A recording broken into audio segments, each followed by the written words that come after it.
청신호 가족 여러분, 안녕하세요. 제가 지금 이렇게 자신있게 안녕하세요 했지만 사실 카메라 앞에서 또 카메라 뒤에 있는 여러분들 그리고 큰 무대를 생각하면 부끄러워요. 부끄부끄. 우리말 부끄럼에 해당하는 망신, 수모 이런 말이 있는데요. 한자어로 가장 많이 쓰는 말은 창피입니다. 창피해 할 때 창피 한자어예요. 창피는 이렇게 씁니다. 먼저 창 이렇게 쓰고요. 피는 조금 더 어려운데 이렇게 씁니다. 이 창피가 무슨 말이냐면요. 굉장히 좀 의외예요. 이 창이라는 뜻은요. 미쳐 날뛰다 라는 뜻입니다. 미쳐 날뛰다. 또 이 피라는 단어는 옷 따위를 풀어 헤치다 라는 뜻이 이 피예요. 두 개가 합쳐져서 날뛰고 옷을 풀어 헤치다 이런 말이죠. 이 말을 최초로 사용한 사람이 있으니 우리나라 사람이 아닙니다. 한자를 썼으니까 어느 나라겠어요? 그렇죠. 당연히 중국 사람입니다. 옛날 중국 전국 시대에 유명한 시인이 한 분 있었습니다. 바로 굴원이라는 시인입니다. 굴원. 굴원이 서사시를 하나 썼는데요. 그 서사시의 이름이 바로 이소경이에요. 사람 이름이 아니라 시 제목입니다. 여기에 보면 어떤 얘기가 나오냐면 하걸 주지 창피해 라는 말이 나옵니다.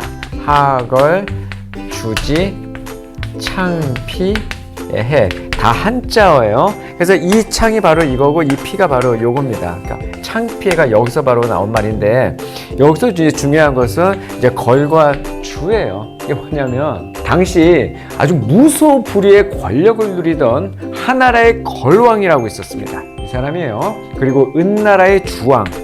이 주왕이 나라가 망하는 순간에 품위와 채통을 완전히 잃어버리고 옷을 풀어헤치면서 당황하는 모습을 이 굴원이 이소경이라는 시에서 이렇게 묘사를 한 것이죠. 그래서 그 후 이 창피라는 단어는 일반적으로 부끄럽고 수치스러운 일이 있을 때마다 아주 널리 쓰이게 되었답니다.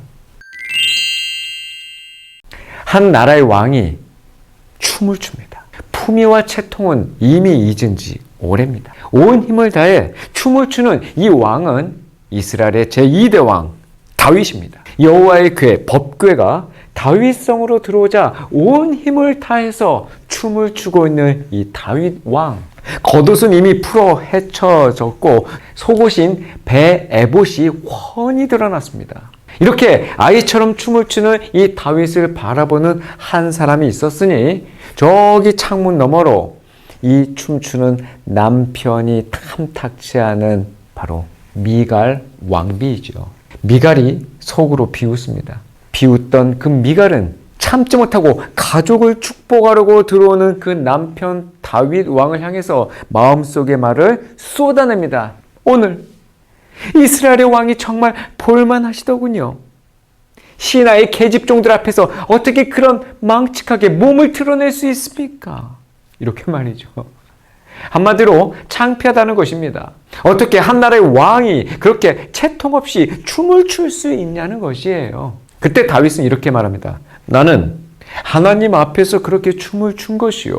그분이 당신 아버지와 당신 집안 대신 나를 선택해 여호와의 백성 이스라엘의 통치자로 세우셨으니 나는 언제든 여호와 앞에서 기뻐 뛸 것이요. 내가 이것보다 더 채통 없이 행동해서 스스로 낮아져도 당신이 말한 그 계집종들은 나를 오히려 우러러 볼 것이요. 라고 말합니다. 한 나라의 왕이 온 누리의 왕 앞에서 춤을 추며 그를 기뻐하는 것은 결코 창피한 행동이 아니라는 다윗의 당당한 강변이지요. 다윗이라고 어디 인생 살면서 창피하지 않은 순간이 단 한 번도 없었겠습니까? 떠올리기조차 끔찍한 과거의 그 실수가 그 다윗에게 왜 없었겠어요?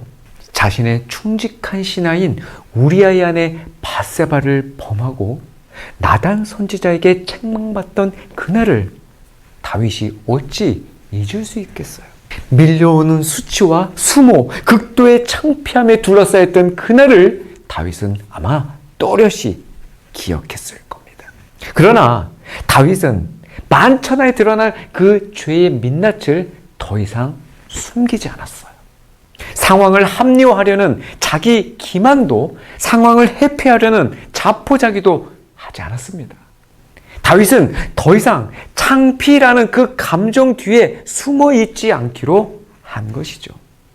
하나님, 주의 얼굴을 내 죄에서 가리시고 내 모든 죄악을 지워주시옵소서. 오 하나님이여, 내 속에 정결한 마음을 창조하소서. 내 안에 정직한 영을 새롭게 하소서. 주 앞에서 나를 쫓아내지 마시고 주의 성령을 내게서 걷어가지 마시옵소서. 주의 구원의 기쁨을 내게 회복시켜 주시고 주의 자유로운 영으로 나를 붙들어 주시옵소서.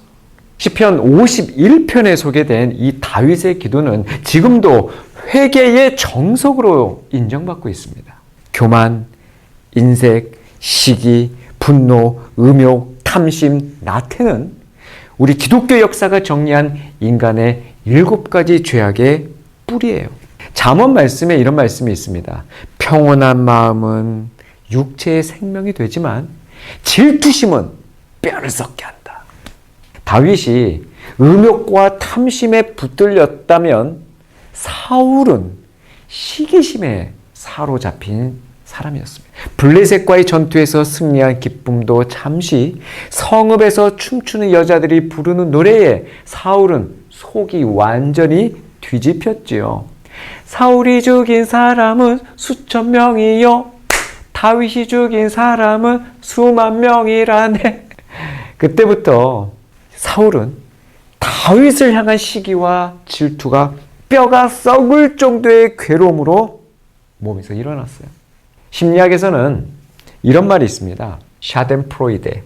처음 들어보시죠? 샤덴프로이데. 이 독일어예요. 이 샤덴이라는 말은요, 고통이라는 뜻이고요. 프로이데라는 말은 기쁨이라는 뜻입니다. 어떻게 이렇게 상반된 단어가 하나의 단어를 만들었을까? 샤덴프로이데, 고통과 기쁨. 과연 무슨 말이냐면 타자의 불행이나 고통을 좋아하는 마음이 바로 이 뜻이에요. 타자의 불행이나 고통을 은근히 즐기는 마음. 놀랍게도 강한 질투를 느끼는 사람에게 불행이 닥치면 우리 뇌는 기쁨을 느낀다는 것입니다. 어머 어떡해 라는 말로 위로하는 척하지만 우리 인간은 가식으로도 숨길 수 없는 그 고소함과 짜릿함을 은근히 즐긴다는 거예요. 이렇듯 샤덴프로이데는 에덴의 동쪽에 사는 이 타락한 인간에게 새겨진 죄의 단면이라고 볼 수 있습니다. 타인을 향한 자신의 감정을 표리부동, 겉과 속이 다르게 쓸 수밖에 없는 이 죄성의 민낯이라고 할 수 있죠. 다윗은 시기와 질투에 눈이 멀어서 자신을 향해 내뱉었던 그 사울의 독설과 만행을 아마도 또렷이 기억할 것입니다. 내 이놈 다윗을 벽에다 박아버리겠다. 악한 영에게 사로잡혀 발작이 도진 그 사울이 소리를 지르며 집안을 뛰어다닐 때 다윗은 그를 위해 하프를 연주했어요. 그러나 그에게 되돌아온 것은 사울의 날카로운 창이었습니다. 재빨리 몸을 피했기에 망정이지 그날 밤 그곳을 빠져나온 순간부터 다윗은 도망자의 삶이 시작되었지요. 그 날카로운 창을 피해 도망하는 다윗은 아마 어떤 생각을 했을까요? 일개양치기 소년을 택하셔서 기름을 부으셨던 그 하나님을 생각하지 않았을까요? 위기의 순간 때마다 개입하셔서 말도 안 되는 결과를 얻게 하신 그 하나님을 생각하지 않았을까요? 사자와 곰을 때려잡을 힘을 주신 하나님께서 물맷돌로도 골리앗을 쓰러뜨렸지. 내 하나님은 나와 함께 하시는 승리 하나님이지. 비록 지금은 사울 왕에게 쫓기는 신세지만 난 앞으로 그 어떤 위험이 있어도 나와 함께 주시는 에베네셀 하나님을 끝까지 신뢰할 거야. 세월이 지나 여호와의 법궤가 들어왔던 그날, 숨막히는 고비와 숱한 역경의 세월들이 다윗이 힘껏 춤춰야 할 이유가 분명했어요. 아빠 앞에서 춤추는 아이가 무슨 체면이 필요할까요? 무슨 품위가 필요할까요? 나는야 다윗처럼 춤을 출 거야. 사람들이 비웃어도 나는야 다윗처럼 춤을 출 거야. I will dance like David 이란 찬양이죠. 수많은 찬양 집회에서 믿음의 세대들이 다윗의 춤을 춥니다. 벗겨진 배에봇의 창피를 은혜로 덮어주신 하나님을 향해 다윗이 할 수 있었던 것은 열정의 댄스밖에 없었답니다. 교회와 하나님을 비웃는 이 세상 앞에 우리 기죽지 말자고요. 당당히 그분 앞에서 열정의 박수와 춤을 올려드리면 어떨까요? 두려워하지 마라. 네가 부끄러움을 당하지 않을 것이다. 기죽지 마라. 네가 창피를 당하지 않을 것이다. 이 이사야 54장 4절 말씀을 기억하며 아버지를 부끄러워하지 않는 자녀를 위해 하나님께서는 당신의 자녀가 이 땅을 살아가는 동안 창피를 당하지 않도록 가만 있지 않으신다는 사실을 우리 마음에 새겼으면 좋겠습니다. 이제 더 이상 나 창피하지 않아.